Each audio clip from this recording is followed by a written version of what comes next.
Hi, sis. Welcome back, everybody. Good morning. We're on lesson 58,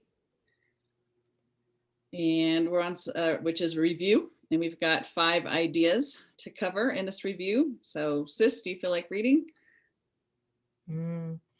Yeah, the first one is my holiness envelops everything I see. Just as a reminder again that our holiness is not some kind of abstract, what would you call it, attribute, that we have. It's actually our changeless, incorruptible innocence. Remember? Yeah, Right. just double checking that you remember what that is. So, my holiness envelops everything I see means that my incorruptible innocence envelops everything I see. And incorruptible innocence cannot judge anything or condemn anyone, including itself. I'll keep reading here. From my holiness does the perception of the real world come. Having forgiven, I no longer see myself as guilty. I can accept the innocence that is the truth about me. Seen through understanding eyes, the holiness of the world, in other words, the innocence of the world, is all I see. For I can picture only the thoughts I hold about myself. Can we just stop there? Because this, I remember going through this one and I didn't really, I got insights, but they didn't stick when I first began the course all those decades ago. So I'm thinking probably most people will be like me. And let's just talk about, he says here, from my holiness, my innocence, does a perception of the real world come. So that the real world is not something that's coming to us. The real world, which is the perfect, the corrected dream, is already here. And the only way that I can see it and enjoy it and participate really in it is through my own forgiveness of myself for having perceived that there's separation, Right. Did you want to add to that, sis? Yeah, I do. I mean, it really puts the full weight or focus that your entire experience rests upon your acceptance of what you think you are. So, because projection makes perception, it all starts in the mind. We've made a decision about what we are, and that's going to envelop everything that you see. So, it's going to determine what you see, how you see it, what interpretation you give it, and what you're using it for. And so, it comes back to what are you? The answer to the question, what am I? Is it the fearful, separate, guilty one looking, or is it the Holy Son of God who has accepted his or her innocence and sees only images and symbols of union and holiness? So, are you innocent or are you sin incarnate? Are you the holy self or are you ego? Right. So, how you determine what you are is going to envelop and report back to you everything that you see. Including the body? Everything. Yes, from the mind out. So the mind, body, senses, world. Yeah. So that's the work, right? Understand what we are and to be able to accept the holiness and the innocence that that we are. Understanding that. Sometimes it's very easy to do. Sometimes not. Don't you hate that? Don't you just hate it? You got to laugh, all right? Those times when, we've only had 1 hour sleep the night before and the ego's going, ree, ree, ree, telling us what a sinful son of a what we are, or daughter of a what. And, man. Yeah. And you could right? feel into the bypass that occurs if you're like really you're trying to see others as holy, you're trying to see the innocence in others. You want to see a real world or a happy experience, the happy dream. But while you are judging and condemning yourself, you can see why that's this bypass. You know, you can't make holy out there while what's looking believes it's sin incarnate. Yeah, well, this morning when I woke up, the ego had a good old time last night trying to tempt me. Hmm. And when I woke up, first thing I heard within, and I have to laugh, was beware to perceive yourself as unfairly treated.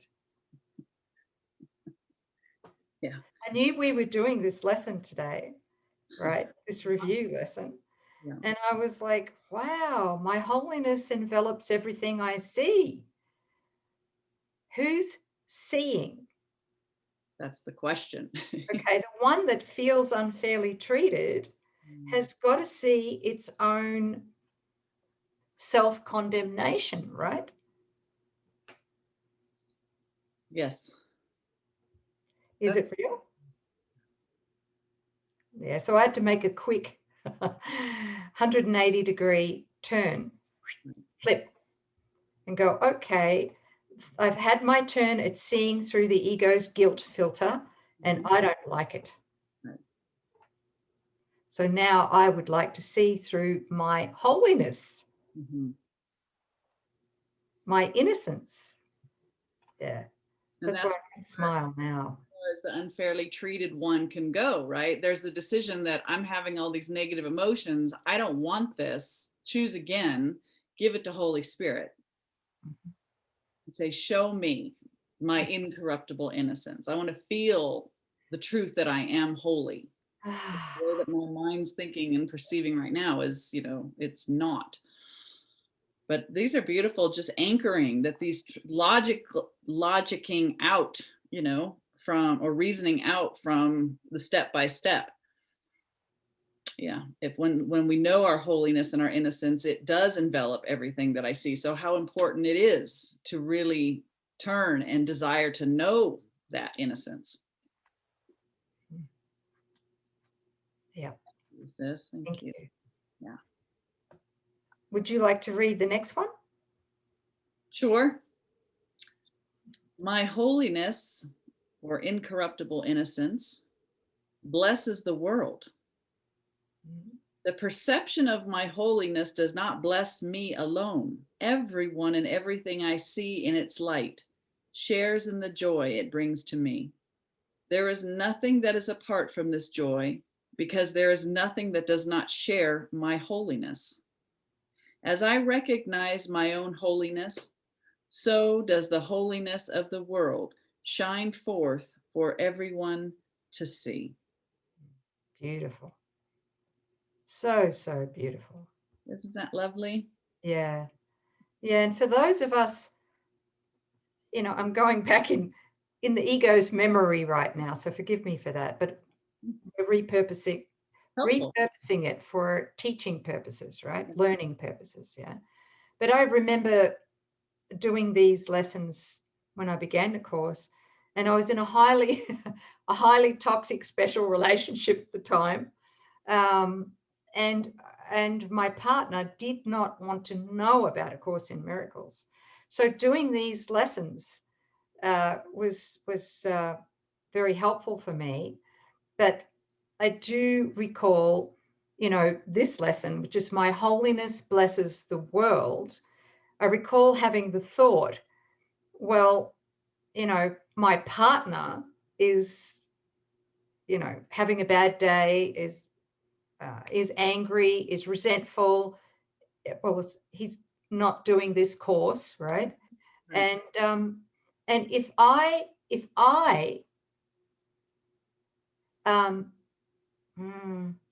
really immerse myself in these lessons, this being my holiness blesses the world, aren't I abandoning him?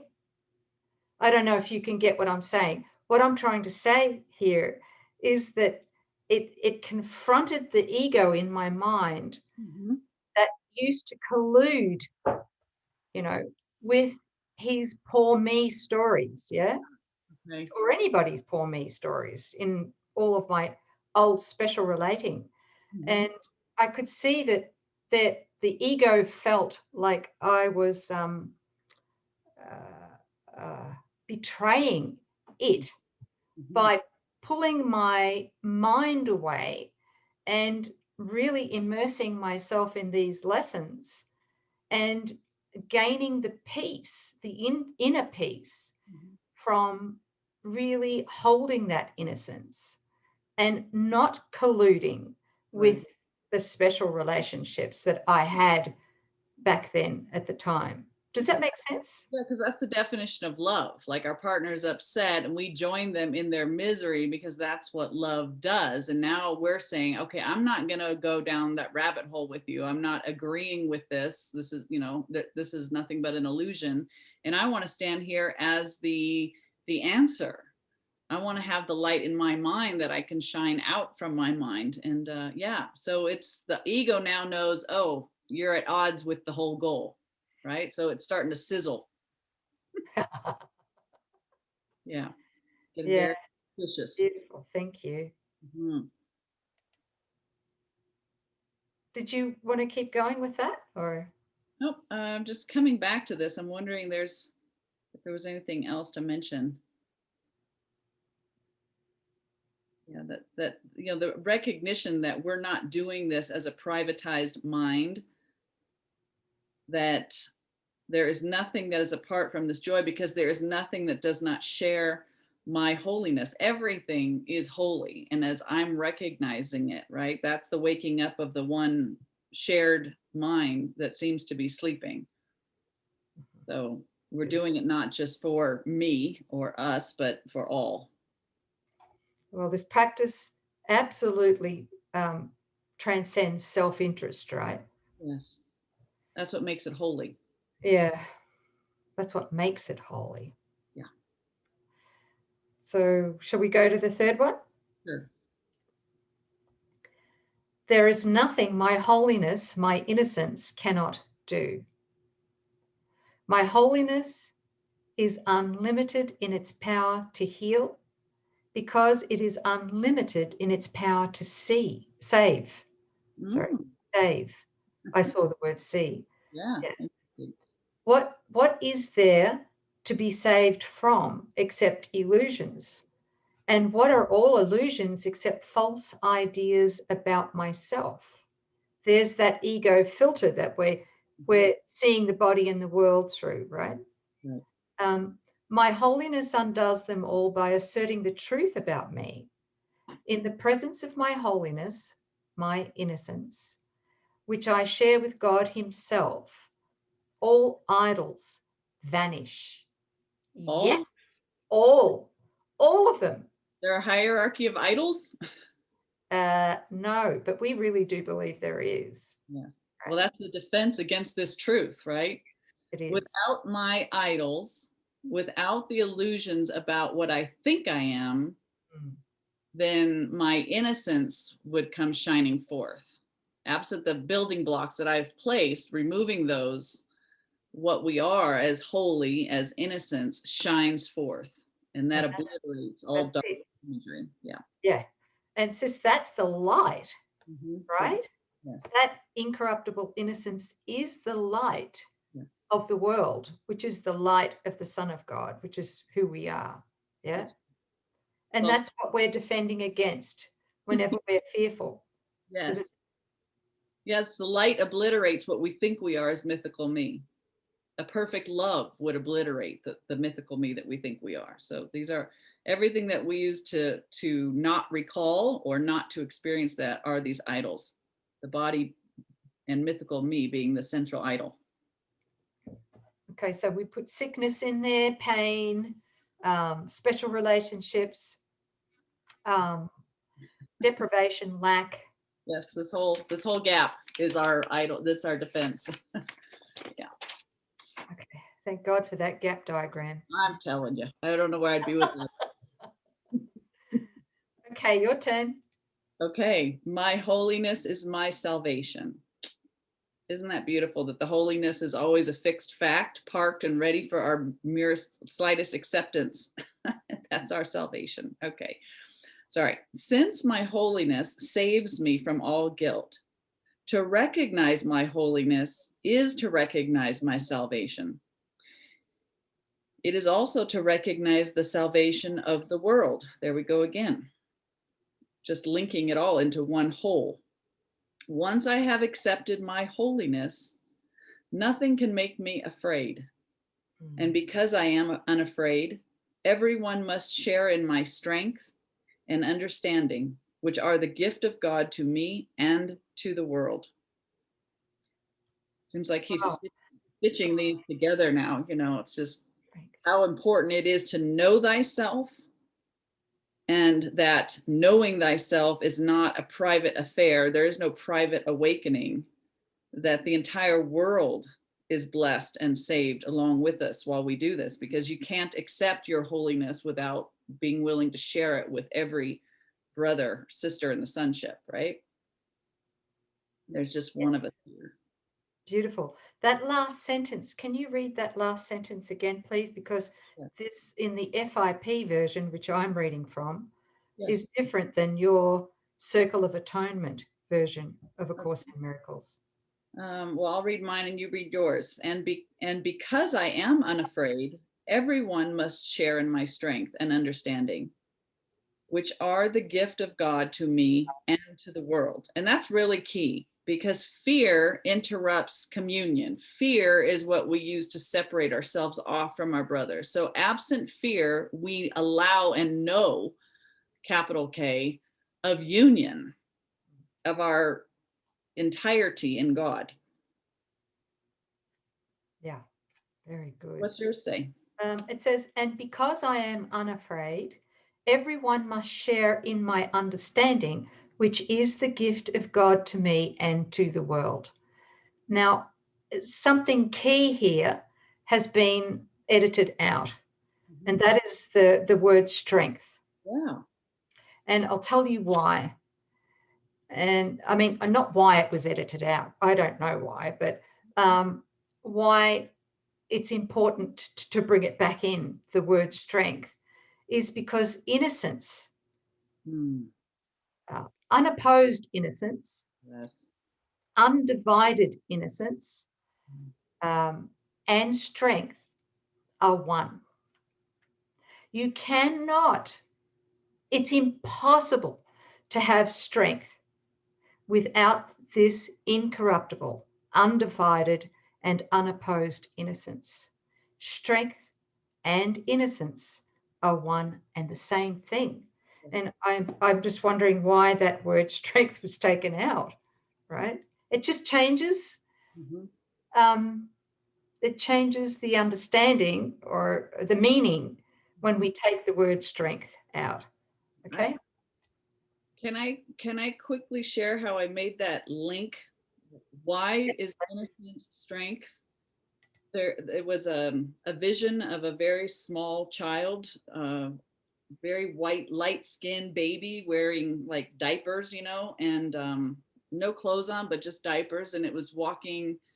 Actually, I was walking along a path as an adult, and the sky became very dark, very ominous, very threatening. And I was on high alert and very afraid. And I was looking up at the sky, and I saw in the sky this eye open, like reptile looking eye. It was a red eye, and it was looking at me. And I knew without a single doubt that its goal was my death.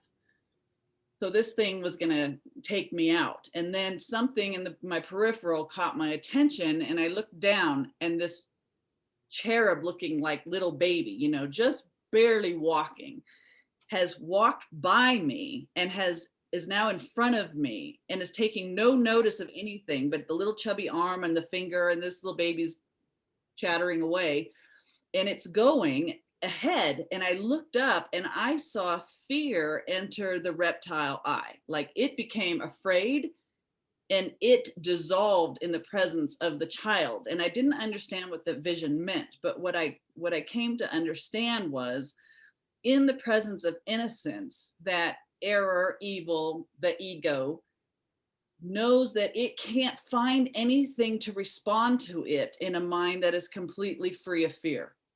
So innocence is the mind that there's no hook.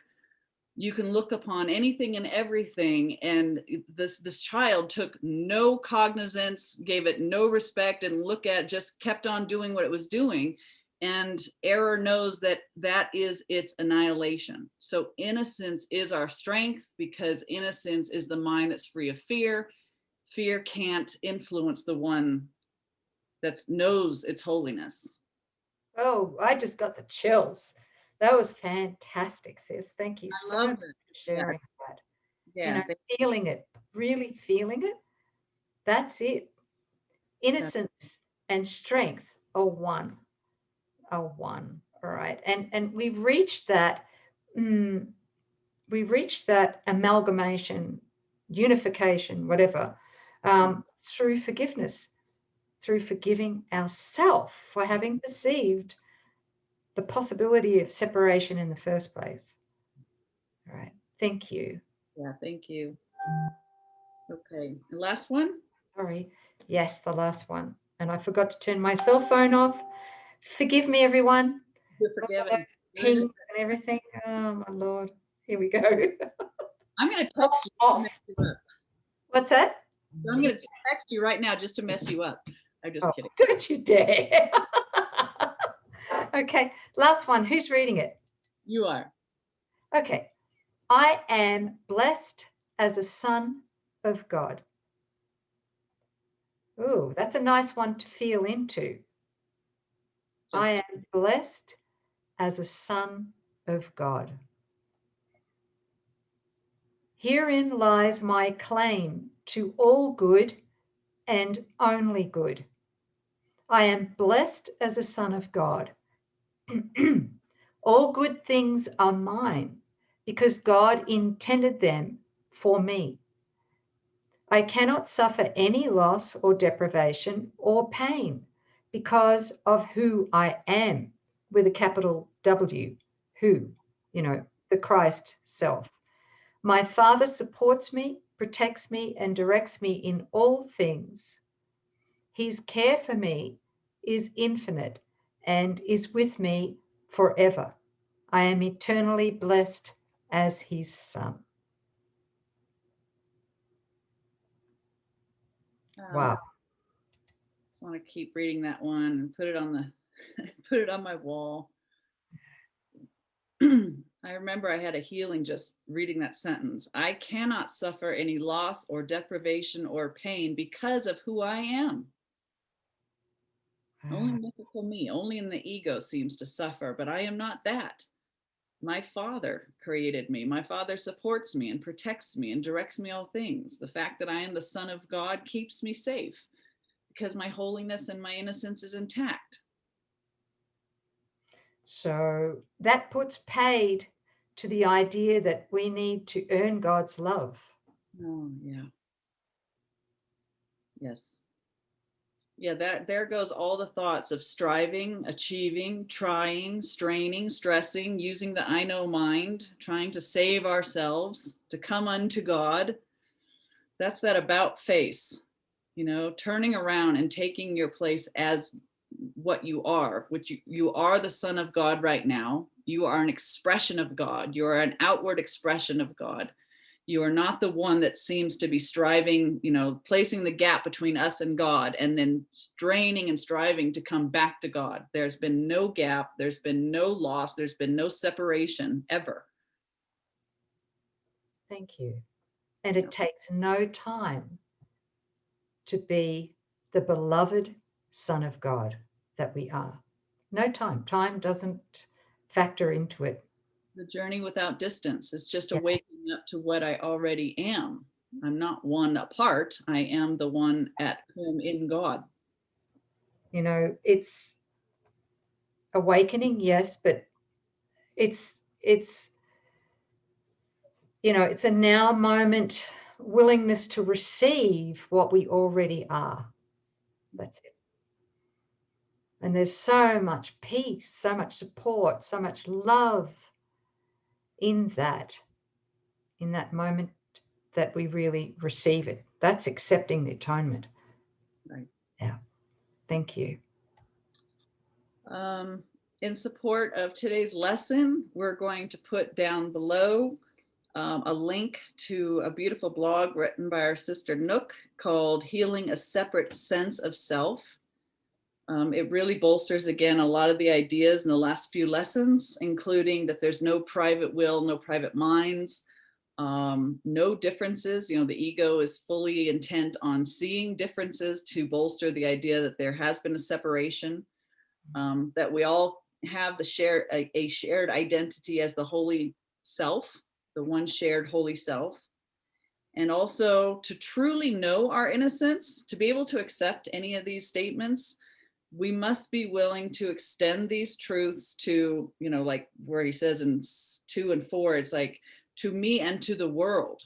If I want to just accept the holiness for myself, but I'm not willing to see my brother as holy innocent, then I don't really want it. I don't understand the basis of my innocence if I would keep innocence for myself, but not my brother. So to know it, we have to extend it without exception. Which leads me to one more recommendation. Sure. And that is that most on the course's journey tend to be very isolated. Yeah. I know I was when I first began the course.